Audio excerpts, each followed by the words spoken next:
Hello students and welcome back to our YouTube channel Elite Topper. और आज के इस वीडियो का जो डिस्कशन होने वाला है वो आपके ही होता है ना, आपका दिल का क्वेश्चन है कि भाई देख, अगर आप भी ऐसे स्टूडेंट हो जो 10th के बोर्ड एग्जाम की प्रिपरेशन कर रहे हो या फिर किसी भी बोर्ड एग्जाम की प्रिपरेशन कर रहे हो, बराबर, और आपके माइंड में हमेशा एक क्वेश्चन रहता है, सर हमेशा जब भी हम पढ़ाई करने बैठते हैं, बराबर, किसी भी एग्जाम के लिए प्रिपेयर कर रहे हैं या फिर बोर्ड एग्जाम के लिए प्रिपेयर कर रहे हैं, तो हमें कितने घंटे बैठकर पढ़ना चाहिए, how many hours to study for a exam, या फिर अगर आप किसी भी कॉम्पिटेटिव एग्जाम की प्रिपरेशन कर रहे हैं फिर नॉर्मल एग्जाम की प्रिपरेशन कर रहे हैं, तो कितने घंटे आपको मैक्स टू मैक्स बैठकर पढ़ना चाहिए। ये क्वेश्चन जो है ना स्टूडेंट्स के माइंड में हमेशा रहता है। मैं 10-10 घंटा बैठ के पढ़ूंगा तो मेरा सिलेक्शन हो जाएगा, मैं 5 घंटा बैठ के पढ़ रहा हूं तो मेरा सिलेक्शन होगा कि नहीं होगा। ये सारी चीजें हैं। 10th स्टैंडर्ड का स्टूडेंट हमेशा ये सोचता है कि भाई अगर मैं 5 घंटा पढ़ेगा तो मेरा कितना परसेंट आएगा, मैं 10 घंटा पढ़ेगा तो मेरा कितना परसेंट आएगा। आई होप आपका भी यही क्वेश्चन होगा, बट आपने कभी किसी से पूछा नहीं होगा या फिर आपको किसी ने बताया नहीं होगा। तो अगर आपको ये समझना है कि भाई कितना घंटा पढ़ना चाहिए फॉर योर बोर्ड एग्जाम, तो ये वीडियो आपको पूरा एंड तक देखना है, बराबर। तो चलिए शुरू करते हैं वीडियो के साथ। देख भाई, don't focus on fixed hours, मतलब क्या कि जब आप पढ़ने बैठ रहे हो आप, तो आपको फिक्स्ड आवर्स का मतलब क्या है, आपको ऐसा नहीं करना कि भाई मैं आज 10 से 12 घंटा पढ़ने वाला हूं, नहीं नहीं, ऐसा नहीं। Don't focus on fixed hour, आपको कोई ऐसा डिसाइड नहीं करना कि भाई आज मैं बैठ के 10 से 15 घंटा पढ़ूंगा। जैसे ही आपने 10 से 15 घंटा सोचा, बराबर, दिमाग आपका रिवर्ट बैक करता है, भाई 10 से 15 घंटा पढ़ेगा तू, इतना कब से पढ़ने लगा। तो दिमाग आपको क्या करेगा, सप्रेस, क्योंकि दिमाग को हार्ड चीजें नहीं करनी, दिमाग को बहुत आसान चीजें करनी। तो दिमाग आपको बोलेगा नहीं भाई 10 से 15 घंटा तुमसे नहीं हो पाएगा। तो फिर तुम्हारे माइंड को समझाते हो नहीं होगा नहीं होगा, और फिर तुम नहीं करते। तो इसीलिए आपको क्या करना है, देख भाई, 10 to 12 hour study is not the key to success always. मतलब कि अगर तुम 10 से 12 घंटा पढ़ रहे हो तो ऐसा जरूरी नहीं है कि तुमको एक अच्छा परसेंटेज आ जाएगा। उस 10 से 12 घंटे में तुम क्या पढ़ रहे हो उससे तुम्हारा अच्छा परसेंटेज डिसाइड होगा। That means quality of study matter, quality matter करता है ना कि क्वांटिटी। क्वालिटी मैटर करता है। अगर तुम 1 घंटा भी पढ़ रहे हो और 1 घंटा तुम शिद्दत से पढ़ रहे हो तो वो बहुत ज्यादा मैटर करता है, rather than studying 10 to 12 hours unnecessary. अगर आप 1 घंटा 2 घंटा 3 घंटा भी पढ़ रहे हो और वो ऐसी स्टडी पढ़ रहे हो कि भाई उसमें आपने जो पढ़ा वो सब कुछ आपको याद है, याद रह रहा है, तो उससे अच्छा स्टडी कोई नहीं, बराबर। तो ये बात दिमाग में याद रखना कि कभी भी जब भी आप पढ़ने बैठ रहे हो तो आपको अपने आर्स नहीं गिनने, आपको ये देखना है कि मेरा कितना क्वालिटी पढ़कर हुआ है, मतलब मैंने जो पढ़ा है वो मुझे कितना याद है। फिर अगर उसको पढ़ने के लिए, वो क्वालिटी मेंटेन करने के लिए अगर आपको 10 घंटे लग रहे हैं तो वो 10 घंटा आपको बैठ, बराबर। बट वो 10 घंटा आपको काउंट नहीं करना है कि भाई मैंने 10 घंटा पढ़ा, नहीं। टाइम के हिसाब से कभी मत जाओ, हमेशा आप किसके हिसाब से जाओ कि भाई मेरा ये चैप्टर पढ़कर हो गया। अब ये ऐसा चैप्टर मैंने पढ़ लिया कि आपके अंदर दम है, तो कोई भी क्वेश्चन पूछो मेरा गलत नहीं होगा। अगर आपने ऐसा वो चैप्टर पढ़ा है तो वो आपने टाइम का सही यूटिलाइज। बट अगर सपोज आप 10 घंटा बैठ के चैप्टर पढ़ रहे हो, 10 घंटे के बाद अगर मैं कोई क्वेश्चन पूछूं या फिर कोई भी आपको उसमें से क्वेश्चन पूछे या फिर बोर्ड एग्जाम में क्वेश्चन आ जाए और अगर आप उसको अटेम्प्ट नहीं कर पा रहे, दैट मीन्स आपने आपका 10 घंटा वेस्ट करा। आई होप आपको समझ में आ रहेगा माइंडसेट क्या है। तो यहाँ पर फिक्स नंबर ऑफ आवर्स नहीं चाहिए, फिक्स नंबर ऑफ आवर्स तो कतई नहीं चाहिए। ये चाहिए कि उस टाइम में, 1 घंटे में, उस 2 घंटे में आप कितना चैप्टर कर रहे हो और वो चैप्टर आपका कितना अच्छे से पढ़ते हो, बराबर। इसके बाद सेकेंड टॉपिक आता है, that is fixed focus study. Focus study, जब आप पढ़ने बैठ रहे हो तो आपका ध्यान सिर्फ आपके किसके ऊपर होना चाहिए भाई, तो सब्जेक्ट्स पर होना चाहिए कि भाई मेरा कौन सा सब्जेक्ट करना है, कौन सा सब्जेक्ट्स नहीं करना। और इसमें इसके लिए ना आपको टाइम को इक्वली डिवाइड करना है। टाइम को क्या करना है, इक्वली डिवाइड करना है। इक्वल डिवीजन का मतलब क्या, देख भाई, जो आपके डिफिकल्ट सब्जेक्ट होते हैं उनको ज्यादा टाइम दीजिए, जो आपकी इजी सब्जेक्ट है उनको थोड़ा कम टाइम दीजिए। और रेगुलरली आपको मैक्स टू मैक्स 2 से 3 सब्जेक्ट करना। कभी भी ऐसा मत करना एक दिन में एक सब्जेक्ट, अगर आपने ऐसा कभी किया तो फंस जाओगे। क्योंकि उसमें प्रॉब्लम क्या है, एक दिन में जो बॉडी, एक दिमाग एक सब्जेक्ट करता है, एक सब्जेक्ट के पीछे सोचता है, तो हम थकने लगते हैं, बराबर। तो हमको मैक्स टू मैक्स 2 सब्जेक्ट या फिर 3 सब्जेक्ट का कॉम्बिनेशन करके चलो। उसमें भी ना थोड़ा आप मैथ सॉल्व करो, फिर थोड़ा आप ग्रामर कर लो, फिर उसके बाद आप थोड़ा लर्निंग कर लो, मैथ्स कर लो, ग्रामर कर लो, लर्निंग कर लो। और इसके साथ साथ फिर आप क्या करो, डायग्राम बेस्ड क्वेश्चंस का प्रैक्टिस करो। अगर आप 10th में हो, वापिस ये मैं अच्छे से लिख देता हूं आपके लिए। देखो, सबसे पहले आप क्या कर लो, मैथ्स दिन का शेड्यूल, मैथ्स में 4 से 5 क्वेश्चन दिन का, अगर आपने 4 से 5 क्वेश्चन अलजेब्रा ज्योमेट्री है तो अलजेब्रा के 5 और ज्योमेट्री के 5 इतना कर दिया खत्म। और उसको फिर वापस रीचेक भी करो। रीचेक कैसा कि उसमें से उसी टाइप का कोई भी क्वेश्चन उठाओ और खुद से बैठ के सॉल्व करो। अगर तुमने वो क्वेश्चन सॉल्व कर लिया दैट मीन्स वो 1 घंटा जो तुमने प्रैक्टिस किया है दैट इज इनफ। मैथ्स आ रहा है तुमको।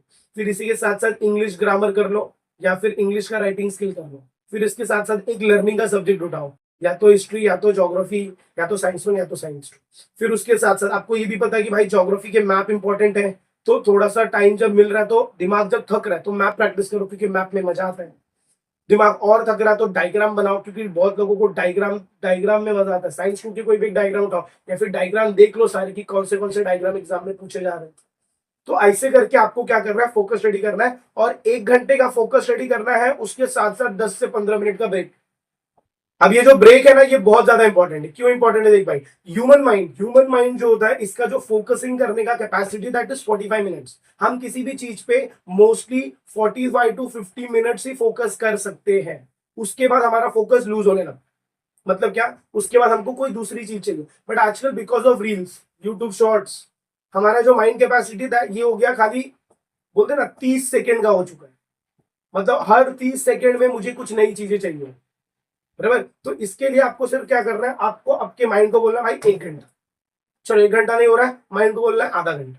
आधा घंटा बैठ के आपने पढ़ लिया, अब माइंड बोलेगा, बहाना बनाएगा, तुरंत बहाना बनाएगा। जैसे ही वो बहाना बनाएगा तुरंत आपको उसको सिग्नल देना, भाई आधा घंटा बैठा ना, अब आधा घंटा और बैठ।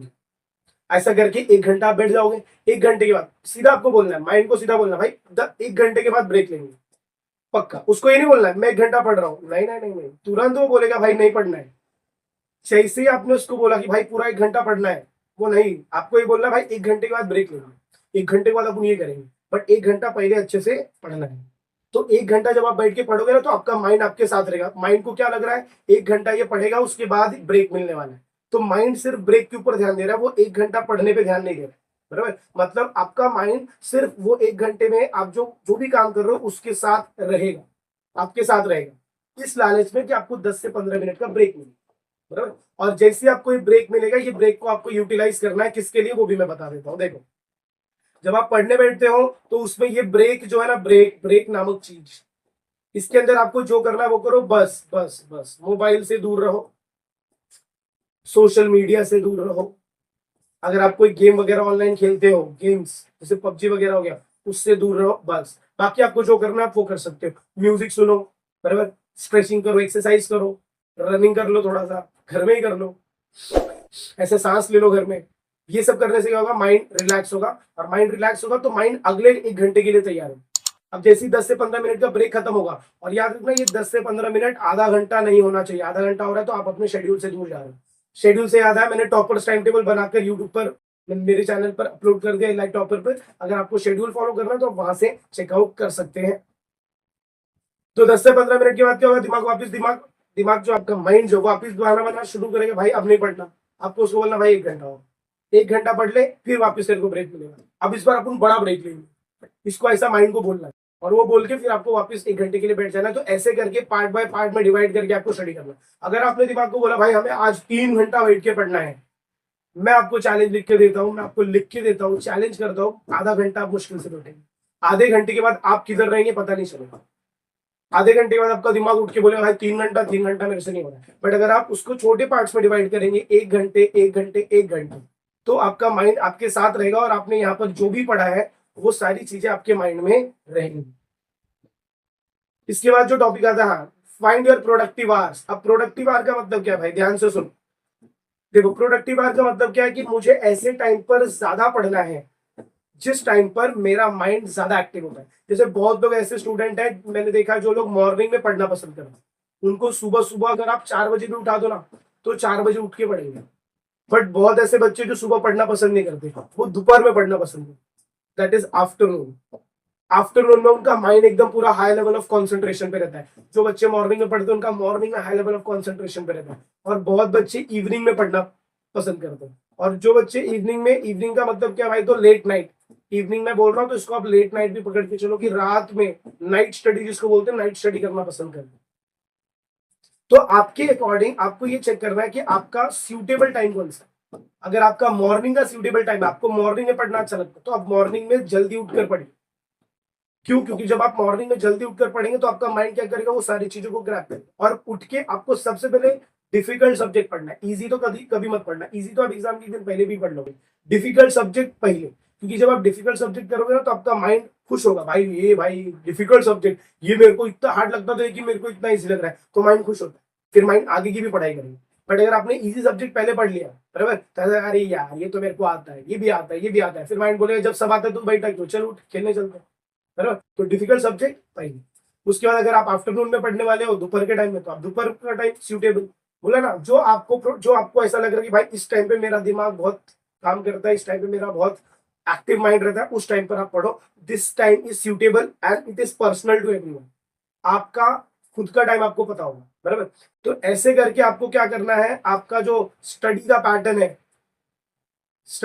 है उसको आपको क्या करना है भाई, तो मेंटेन करना है। तो अब स्टडी का आवर्स आपको काउंट नहीं करना है। अब स्टडी के लिए आपको क्या देखना है भाई, तो क्वांटिटी देखनी है। क्वांटिटी देखोगे क्या, नहीं देख रहे हो, आपको क्या देखना है, क्वालिटी, कि भाई जो मैं पढ़ रहा हूँ उसका कुछ ना कुछ फायदा हो रहा है कि नहीं हो रहा है, उसकी उससे क्वालिटी, मतलब मेरे अंदर कुछ बिल्डअप हो रही है कि नहीं हो रही है। मतलब मैंने आज सपोज अगर 2 चैप्टर खत्म किया, क्या ये 2 चैप्टर मेरे अच्छे से हुए हैं कि नहीं हुए। फिर ये 2 चैप्टर को खत्म करने में मेरे को 1 घंटा लगे चाहे 10 घंटा लगे, उससे कुछ भी मैटर नहीं करता है। बट एग्जाम का टाइम जैसे जैसे नजदीक आएगा, एग्जाम के टाइम पर आपको 2 चीजें और करनी है। एक, आपको पढ़ने के लिए टाइम निकालना है, स्टडी के लिए। तो अब ये स्टडी के आपके आवर्स कितने होंगे आई डोंट नो, जितना भी आप पढ़ रहे हो, जितना भी आप रिविजन कर रहे हो, अगर आपसे हो रहा है तो एक एक दिन में 4-4 5-5 चैप्टर का रिविजन करो। रिविजन करने के बाद फिर आपको यहाँ पर एक और चीज करनी रहेगी, that is your writing practice. और this is must, writing practice तो आपको करना ही पड़ेगा, बाय बुक और बाय क्रोक। क्योंकि बोर्ड एग्जाम में जब आप एग्जाम्स लिख रहे हो तो वहां पर ओरल नहीं पूछा जाता ना, वहां पर आपको लिखना पड़ेगा। और लिखने के लिए आपका क्या होना चाहिए भाई, तो राइटिंग प्रैक्टिस इज मस्ट। तो ये सब करने के बाद, मतलब ये सब इतना पढ़ने के बाद भी मुझे क्या करना है, राइटिंग प्रैक्टिस के लिए 1 से 1.5 घंटा निकाल कर रखना। तो वो भी मैं उसको काउंट करूंगा। बट अब मैं उसको ऐसा नहीं काउंट करूंगा आज मैंने 13 घंटा पढ़ा, नहीं। मैं कैसे काउंट करूंगा कि मैंने आज इतना इतना रिवाइज किया और मैंने इतना राइटिंग प्रैक्टिस किया। अब उसके लिए कितना भी टाइम लगे, दैट टाइम डजंट मैटर। जब आप खाने बैठते हो तो कितनी रोटी अंदर जा रही हो पता नहीं चलता है। बस आपका क्या होता है, जब तक मेरा पेट भरेगा नहीं तब तक मैं खाते रहेगा। वैसे इधर भी, जब तक आपका डेली का टारगेट कंप्लीट नहीं हो रहा तब तक मैं बैठ के पढ़ता रहूंगा। जब तक मेरा 1.5 घंटे का राइटिंग लिख कर नहीं हो रहा, मैं 1.5 घंटा लिख नहीं रहा हूं, तब तक मैं उठूंगा नहीं, बराबर। तो ये माइंडसेट होना चाहिए एक 10th स्टैंडर्ड के स्टूडेंट का, या फिर कोई भी पर्सन जो भी क्या कर रहा है, कोई भी कॉम्पिटेटिव एग्जाम दे रहा है या फिर बोर्ड एग्जाम की प्रिपरेशन कर रहा है। तो आई होप आपको ये वीडियो पसंद आई रहेगी, आपको पीछे का माइंडसेट समझा रहेगा कि कितने घंटे पढ़ना है। वैसे नहीं सोचना है, हमें उल्टा सोचना है। हमें ये सोचना है कि हम क्या पढ़ रहे हैं और क्यों पढ़ रहे हो, कितना उसमें से हम प्रोडक्टिव चीजें कर पाए। तो अगर आपको वीडियो पसंद है, अगर आपको ऐसा लगा कि यस भाई इंटरेस्टिंग चीज है, अगर आपको ऐसी और वीडियो चाहिए तो मेक श्योर आप वीडियो पे ज्यादा से ज्यादा कमेंट कर रहे हैं। चैनल पर नहीं तो चैनल को सब्सक्राइब भी कर लीजिए, क्योंकि सब्सक्रिप्शन तो भाई फ्री है ना। तो आपको सब्सक्राइब करने में क्या जा रहा है, अगर आप ऐसे वीडियोस में इंटरेस्टेड है, 10th स्टैंडर्ड के स्टूडेंट है, तो आपके लिए ये बोलते ना अच्छा टाइम है। आप चैनल को सब्सक्राइब कर लेंगे तो हमारी भी हेल्प होगी। तो मिलते हैं अगली वीडियो में कुछ ऐसे नए इंटरेस्टिंग टॉपिक के साथ। तब तक के लिए have a good day and take care.